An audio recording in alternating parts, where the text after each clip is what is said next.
কেউ জেলের মধ্যে, কেউ চায়ের টেবিলে, কেউ কফির টেবিলে বসেছিল। স্বাধীনতা বাংলাদেশে হতো না যদি শহীদ রাষ্ট্রপতি জিয়াউর রহমান ৭১ সালের ২৬শে মার্চ কালুরঘাট বেতার কেন্দ্রে স্বাধীনতা ঘোষণা না দিত।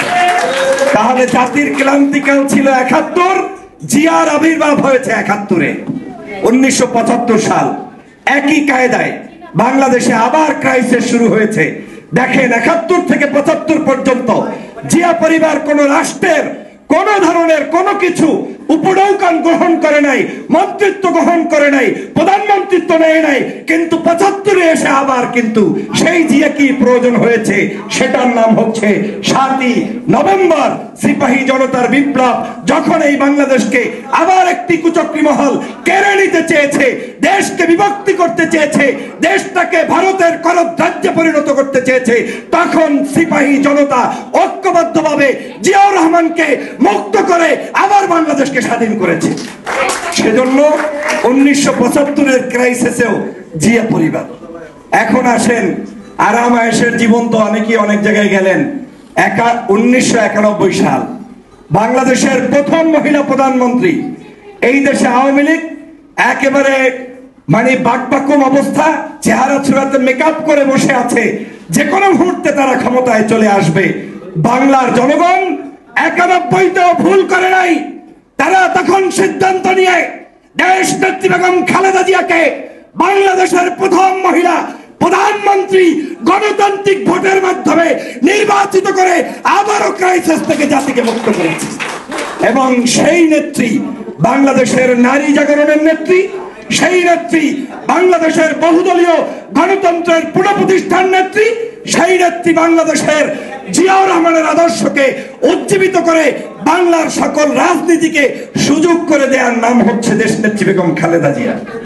এখন সর্বশেষ আবার ২০২৪, ওই যে বললাম জিয়া পরিবার ছাড়া কোনো মুক্তি বাংলাদেশে নাই।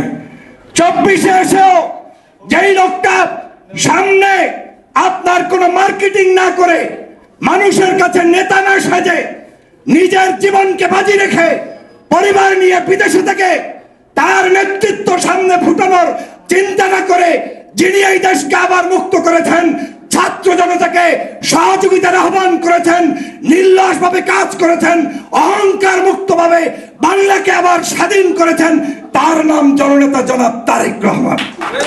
আজ সেই ২৪-এ এসেও তারেক রহমানকে প্রয়োজন হয়েছে। অতএব বুঝতে পেরেছেন, বাংলাদেশের দুঃখী মানুষের সংগঠনের নাম কি? বিএনপি। বাংলাদেশের দুর্দিনে নেতা এবং নেতৃত্ব দেয় কোন পরিবার? জিয়া পরিবার। এবং বাংলাদেশে এই দলটা মৃত্যুর আগ পর্যন্ত এই কাজটা করবে। আমার বিশ্বাস, জিয়া পরিবার যতদিন থাকবে ততদিন বাংলাদেশের স্বাধীনতা কেউ কেড়ে নিতে পারবে না, ইনশাআল্লাহ। অতএব আমাদের কাজ একটাই, যে যাই বলুক ভুল তথ্যে বিভ্রান্ত হবেন না। শহীদ জিয়া পরিবারের সাথে আগেও যেভাবে আপনারা থেকেছেন, শেষ বাংলাদেশে আবার এই ২৪-এর স্বাধীনতাকে নেতৃত্ব দিয়ে দেশকে স্বাধীন করায় যেই লোক ভূমিকা পালন করেছে, তিনি হচ্ছে জননেতা জনাব তারেক রহমান। অতএব আগামী দিনে আমরা কারো কোনো প্ররোচনায় প্রলুব্ধ হব না। আমরা আমাদের এই মাতৃভূমিকে রক্ষা করব, ঐক্যবদ্ধ থাকব, জাতীয় ঐক্যমত গঠন করব।